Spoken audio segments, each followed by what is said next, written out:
नमस्कार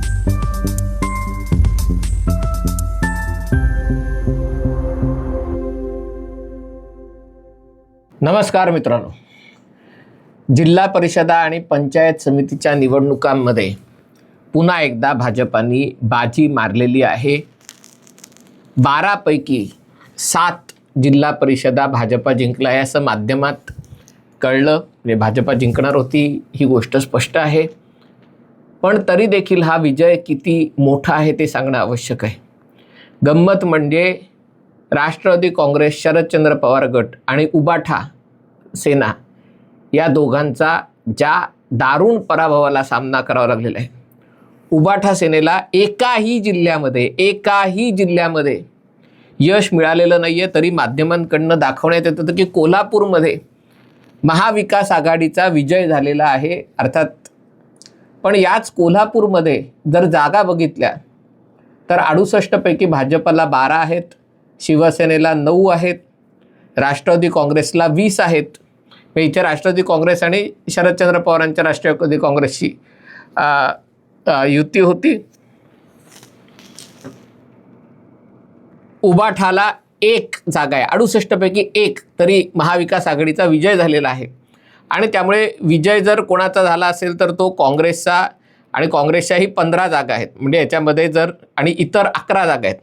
आता त्यामुळे 15 अधिक 11 26 आणि उबाठाची 1 27 आणि 20 जागा राष्ट्रवादीच्या धरल्या तर कोल्हापूरमध्ये महाविकास आघाडीला विजय होईल। पण तिथे जर राष्ट्रवादी काँग्रेस भाजपासोबत आला किंवा भाजपा आणि शिवसेनेने राष्ट्रवादी काँग्रेसला पाठिंबा दिला तर सरळ 20नी 20 40 आणि 1 41 म्हणजे भाजपाचा तिथेही वर्चस्व होऊ शकतं। पुण्यामध्ये राष्ट्रवादी काँग्रेसला निर्विवाद वर्चस्व प्राप्त झालं, पण त्याच्यातही अजितदादांच्या पक्षाला, म्हणजे एकत्र लढून अजितदादांना त्यांच्या पक्षाला, आता ते नाही आहेत पण तरी पक्ष त्यांचाच होता, 44 जागा आहेत। 73 पैकी अजून सगळ्या जागा निकाल जाहीर नाही झाले, पण तिथेही शरद पवारांच्या पक्षाला 1 जागा आहे। उबाठा 6, शिवसेना 4, भाजपा 9। पण बाकी छत्रपती संभाजीनगर भाजपा 23, शिवसेना 21, 63 पैकी म्हणजे 2/3 बहुमत, उबाठा फक्त 9, सांगली भाजपा 16, शिवसेना 7, राष्ट्रवादी काँग्रेस 6, म्हणजे या तिघांना मिळून 29 जागा आहेत। आणि काँग्रेस आणि राष्ट्रवादी इथे शरदचंद्र पवार गटाला 18 जागा आहेत जयंत पाटलांमुळे, आणि काँग्रेसला 11 जागा आहेत, म्हणजे दोघांच्या 29 आणि काँग्रेस उबाठाची 1 मिळून 30 जागा होतात। पण जर उरलेल्या दोघांनी जर महायुतीच्या बाजूनी उतरायचं ठरवलं तरी पुन्हा सत्ता भाजपा आणि महायुतीकडे येऊ शकते। बाकी धाराशिव भाजपा सगळ्यात जास्त, परभणी भाजपा सगळ्यात जास्त, लातूर भाजपा सगळ्यात जास्त, रत्नागिरीमध्ये शिवसेनेला यश मिळालेलं, कारण भाजपा रत्नागिरीमध्ये फार नव्हता। 40-4 शिवसेनेला, 40 भाजपाला 4 अशा जागा आहेत। सिंधुदुर्ग भाजप यश, रायगड शिवसेनेला यश मिळालं आहे 21, पण भाजपाला 15 जागा आहेत आणि राष्ट्रवादीला 16 जागा आहेत, म्हणजे पुन्हा साधारणतः समसमान आहे।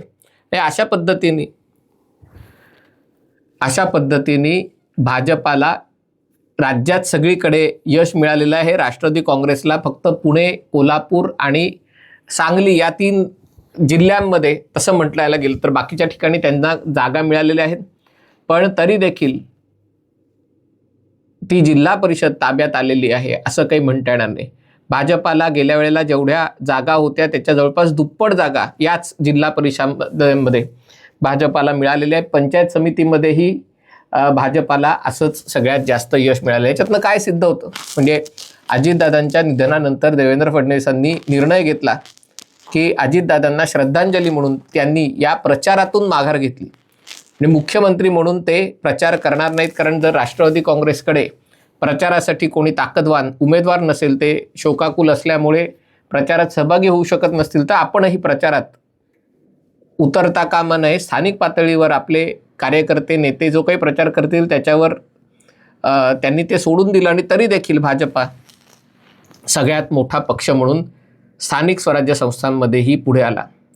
मला असं वाटतं की आता माध्यमांनी चर्चा करणं थांबवलं पाहिजे।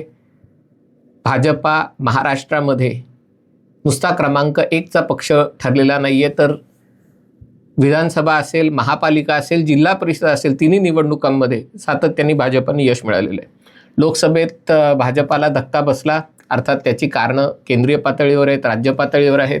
कुठेतरी ही जी मतांची बेरीज झाली आणि त्याच्यामध्ये मुसलमानांची एकगठ्ठा मतं उबाटा सेना आणि काँग्रेस राष्ट्रवादीला शरदचंद्र पवार गटाला मिळाली.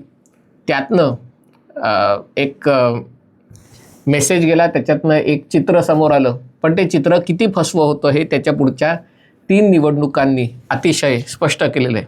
याच्यात सगळ्यात महत्त्वाची गोष्ट म्हणजे शरदचंद्र पवार गटाच्या एकेकाळच्या युवा नेत्या सक्षणा सलगर यांचाही पराभव झालेला आहे. यांनी देवेंद्र फडणवीसांचा ज्या प्रकारे, नरेंद्र मोदींचा, देवेंद्र फडणवीसांचा ज्या प्रकारे गलिच्छ भाषेमध्ये अपमान केला होता आणि शरद पवार तिथे स्टेजवर बसले असताना त्यांनी आपला होकार असल्यासारखं काही त्याच्यावर प्रतिक्रिया दिली नव्हती. तेव्हा मला आठवते अजित पवार यांनी सक्षणा सलगर यांना समजावलं होतं की राजकारणात असताना विरोधकांवर टीका करणं आणि खालच्या पातळीत जाऊन बोलणं याच्यामध्ये फरक आहे. आज ते अजितदादा आपल्याकडे नाही आहेत, शरद पवार आहेत, पण शरद पवारांच्या पक्षातर्फे लढताना त्यांचा स्थानिक निवडणुकीतही पराभव झालेला आहे. आमदारकी वगैरे तर खूप दूरची गोष्ट आहे. आणि त्यामुळे यातनं पुन्हा एकदा स्पष्ट झालं आहे की जनता, महाराष्ट्रातली जनता एकतर भाजपासोबत आहे, शिवसेना राष्ट्रवादीसोबत आहे, महायुतीसोबत आहे आणि जिथे सत्ता आहे तिथे स्थानिक पातळीवर, स्थानिक स्वराज्य संस्थांमध्ये हे मतदान केलं जातं. शरदचंद्र पवार यांची, त्यांच्या पक्षाची खास करून ग्रामीण भागातल्या सहकार क्षेत्रावर, कृषी क्षेत्रावर जी पकड होती ती पकड ढिली झालेली आहे. आता या निकालानंतर शरद पवारांची पार्टी किती काळ तग धरू शकेल याबाबत मला नवल वाटतं. आज त्यांची प्रकृती बिघडली, त्यांना लवकर बरं वाटेल अशी माझी देवाकडे प्रार्थना, इच्छा आहे. पण त्यांच्या प्रकृती अस्वास्थ्यामुळे 9 तारखेला आणि 12 तारखेला होणारा गौप्यस्फोट आपोआप टळलेला आहे. कदाचित हा 9 तारखेला गौप्यस्फोट करण्यामागचं कारण असं असावं की 9 तारखेला निकाल लागले तर त्या निकालांवर आधारित काहीतरी विलिनीकरणाचा दावा करता आला असता. पण इतकं स्पष्ट अपयश, स्वच्छ अपयश पदरात पडलं असताना आता विलिनीकरणावर आणि याच्याबद्दल बोललं तरी कोण कोणाच्यात विलीन होणार हा जो प्रश्न सुनील तटकरे यांनी विचारलेला आहे की ज्याला 44 जागा आहे तो एक जागा असलेल्या पक्षामध्ये विलीन होणार का? मी जिल्हा परिषदेच्या निवडणुकांबद्दल बोलतोय. किंवा ज्याला कोल्हापूरमध्ये 20 जागा आहेत, यांना 0 जागा आहेत, 20 जागा असलेला पक्ष 0 जागा असलेल्या पक्षात विलीन होणार का? फक्त सांगलीचा अपवाद वगळता जवळपास सगळीकडे राष्ट्रवादी काँग्रेसला, राष्ट्रवादी काँग्रेस शरदचंद्र पवार गटापेक्षा जास्त जागा आहे. दोघांनी मिळून निवडणुका लढवल्या असल्या तरी लोकांनी राष्ट्रवादी काँग्रेसला महायुतीतला पक्ष म्हणून मतदान केलेलं आहे आणि राष्ट्रवादी काँग्रेस शरदचंद्र पवार गटाला महाविकास आघाडीतला पक्ष म्हणून झिडकारलेला आहे. मला असं वाटतं आता महाराष्ट्रातलं पाय ओढायचं राजकारण, टोला दिला, टोला टोमणा मारला, या सगळ्या गोष्टीतनं बाहेर पडून पुढची 3-3.5 वर्ष महाराष्ट्राच्या आणि देशाच्या विकासाचं राजकारण, त्याची चर्चा व्हायला हवी. देवेंद्र फडणवीस सातत्याने विकासाचं राजकारण करतात आणि हिंदू मुस्लिम विषय काढत नाहीत आणि इतर काही हे करत नाहीत हे त्यांचं म्हणणं आहे.